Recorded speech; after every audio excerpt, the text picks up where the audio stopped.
বন্ধুরা তোমরা আমাকে অনেকেই জিজ্ঞাসা করেছো যে দিদি ভাই তুমি কোন ঘরে থাকো, তো হলো ফাইনালি আজকে আমি তোমাদেরকে বলে দিচ্ছি আমি কোন ঘরে থাকি। আমি এই ঘরে থাকি নাকি আমার ছোট্ট কুড়ে ঘরে থাকি। তার আগে বাড়িতে সামান্য অল্প কিছু কাজ আছে, চলো কাজগুলো সারতে সারতে আজকে তোমাদেরকে বলে দেবো আমি কোন ঘরে থাকি।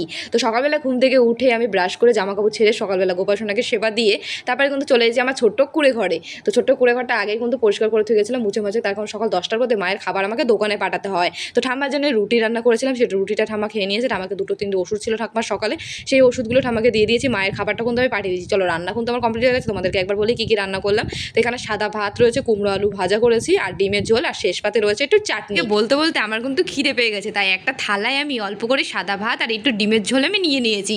তো চলো ভাতটা এবার খেয়ে নিই তাড়াতাড়ি করে, না হলে অনেক কাজ রয়েছে বাড়িতে, সেই কাজগুলো তো করতে হবে। তো খাওয়া কমপ্লিট হয়ে গেছে, টেবিলের ওপরটা মুছে নিয়েছি, বিছানাটাও ঝেড়ে নিয়েছি। তো এখন আমি আমার ছোট্ট কুড়ে ঘরটাকে পরিষ্কার করে নেবো। তার আগে এই খাবারগুলো সব টেবিলের ওপরে তুলে দিলাম, রান্না করা জিনিসগুলো।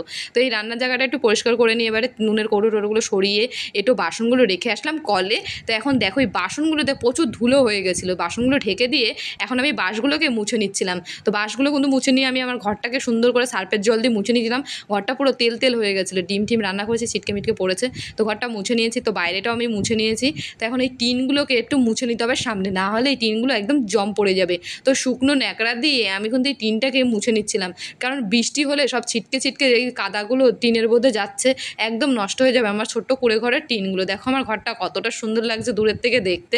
তো কল থেকে এক বালতি জল আমি টিপে নিয়েছি, এখন আমি বাসনগুলো মাজতে বসে পড়েছি। তো বাসনগুলো কিন্তু আমি মেজে নিয়েছি, বাসনগুলো মাজা কমপ্লিট হয়ে গেছে, বাসনগুলো নিয়ে চলে আসলাম ঘরে। সেই বাসনগুলো কিন্তু এখন উপর করে রেখে দিয়েছি। তো আমার ছোট্ট কুড়ে ঘরের কাজ কিন্তু শেষ হয়ে গেছে, এখন চলে আসলাম আমাদের এই ঘরে। তো এই ঘরে বিছানার চাদরটা খুবই নোংরা হয়েছে, খালি পায়ে ওঠে বিছানায়। তো দেখো বিছানার চাদরটা এখন আমি পাল্টে নেবো, বিছানার চাদরটা কেচে দিতে হবে। তার আগে বিছানাটা একটু পরিষ্কার করে আমি মুছেও নিলাম, একটু ঝাঁটও দিয়ে দিলাম। তো চলো চাদর তো পাতবো, তার আগে জামা কাপড়গুলো সব ছড়িয়ে ছিটিয়ে রয়েছে, আলমারির ভেতর থেকে সব জামা কাপড়গুলো খাটে ফেলেছি। আলমারিটা যতই গোছায় না কেন তবুও যেন 2-3 দিনের মধ্যে এলোমেলো হয়ে যায়। আমার শখের আলমারিটাকে আমি সুন্দর করে পাটপাট করে জামা কাপড়গুলো গুছিয়ে রাখছিলাম। বন্ধুরা আলমারি তো গোছানো কমপ্লিট হয়ে গেছে, আলমারির ওপর খাটের এই স্ট্যান্ডগুলো আর এই যে সাইড সাইড দিয়ে নোংরা পড়ে রয়েছে, এসি টেসি টিভিগুলো সব আমি মুছে নিয়েছিলাম। রোজই কিন্তু এগুলো আমি মুছি, তবুও যেন ধুলো হয়ে যায়। তো খাটের ওপরটা আমি ঝাঁট দিয়ে একটা সুন্দর করে বিছানাটায় চাদরটা আমি পেতে দিলাম। সত্যি কথা বলতে এরকম বিছানায় চাদর পাততে আমার খুব ভালো লাগে, সেটা যদি নতুন চাদর হয় তাহলে তো আরও বেশি ভালো লাগে। তো চাদরটা পেতে বিছানাটা কিন্তু আমি গুছিয়ে নিয়েছি। আর আমাদের এই ফ্রিজের ওপরটা যেন একদম ডাস্টবিন, এর ওপরে যেন সমস্ত জিনিসপত্র রয়েছে। যাই হোক ফ্রিজের ওপরটা মুছে চলে আসলাম আমার দরজাগুলো মুছতে। ঘরের দরজা, জানলা, ফ্রিজ, টিভি সবই মোছা হয় রোজই, তবুও ধুলো ধুলো হয়ে যায়। তো চলো ঘরটা পরিষ্কার করতে করতে আজকে তোমাদের সুন্দর সুন্দর কমেন্টগুলো আমি তুলে ধরে বলি। কমেন্টে ফারিয়া আমায় বলেছে, আপু তোমার ভিডিও দেখতে খুব ভালো লাগে, আমার নামটা নিও, আমার নাম ফারিয়া, আমি তোমার প্রত্যেকটা ভিডিওতে লাইক করি এবং দেখি। তো থ্যাংক ইউ ফারিয়া আমায় এত সুন্দর একটা কমেন্ট করার জন্য, আমার তরফ থেকে তোমার জন্য অনেক অনেক ভালোবাসা রইলো। কমেন্টে আয়েশা আমায় বলেছে, দিদি ভাই আমি তোমার সব ভিডিও দেখি, আমার নামটা নিও আয়েশা। তো থ্যাংক ইউ আয়েশা আমায় এত সুন্দর একটা কমেন্ট করার জন্য, আমার তরফ থেকে তোমার জন্য অনেক অনেক ভালোবাসা রইলো।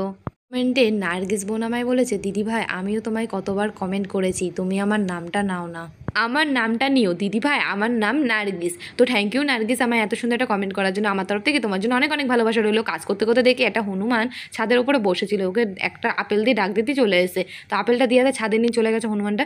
তারপরে দেখো ঘরের ভেতরগুলো তো আমার মোছা কমপ্লিট হয়ে গেছে, এখন আমি সিঁড়িটা মুছে নিয়েছি।